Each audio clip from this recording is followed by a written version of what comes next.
This video will show you how to install and adjust the lock on your Zinger crate.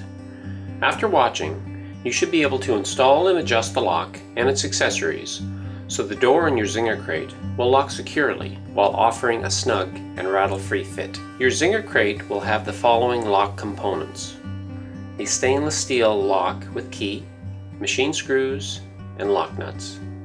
This lock will mount into the opening on the door.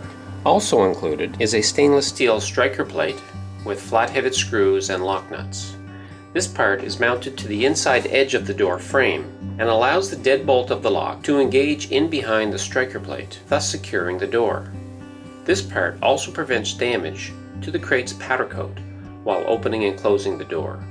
If you have ordered a professional or heavy-duty model, you will also find a stainless lock and deadbolt cover that mounts on the inside of the door and door frame. These prevent a determined dog from accidentally opening the door from the inside. The deluxe model will not have these, but they can be ordered at any time as an accessory.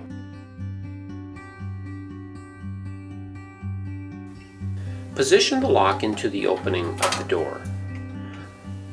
Line up the 4 holes and run a machine screw through each corner.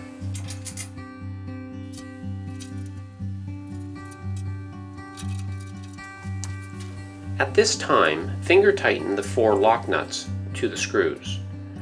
If your crate came with the optional lock and deadbolt covers, install these at the same time. Now adjust the lock towards the door edge as far as it will go and begin tightening the 4 screws. If you have a small cordless drill with the right bit, this procedure will go a lot faster, although a Phillips and a small wrench will do. Check to ensure the paddle of the lock lifts and falls freely.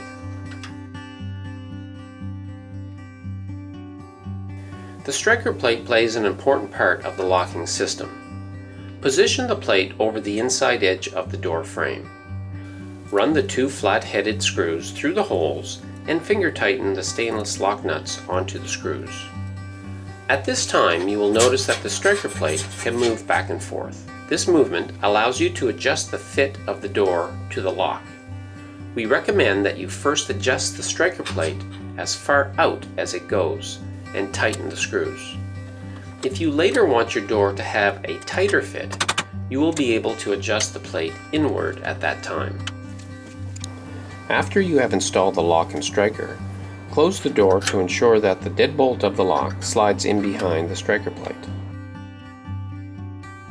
When closing the door, it is recommended that you pull open the paddle of the lock, push the door closed, and only then release the paddle. The deadbolt of the lock should slide in behind the striker, thus securing the door. Always check that the lock has engaged the striker by grabbing the door with your hand and pulling firmly to see if the door stays shut. If the door pops open, the deadbolt was not fully engaged behind the striker. Try pushing on the door to see if the deadbolt engages. We do not recommend slamming the door shut, as this may knock the striker plate out of adjustment.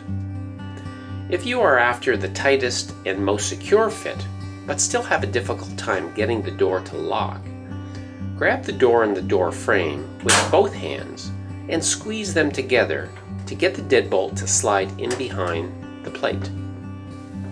As a final note, you should maintain your lock by occasionally spraying a lubricant like WD-40 or a white lithium grease onto any of its moving parts.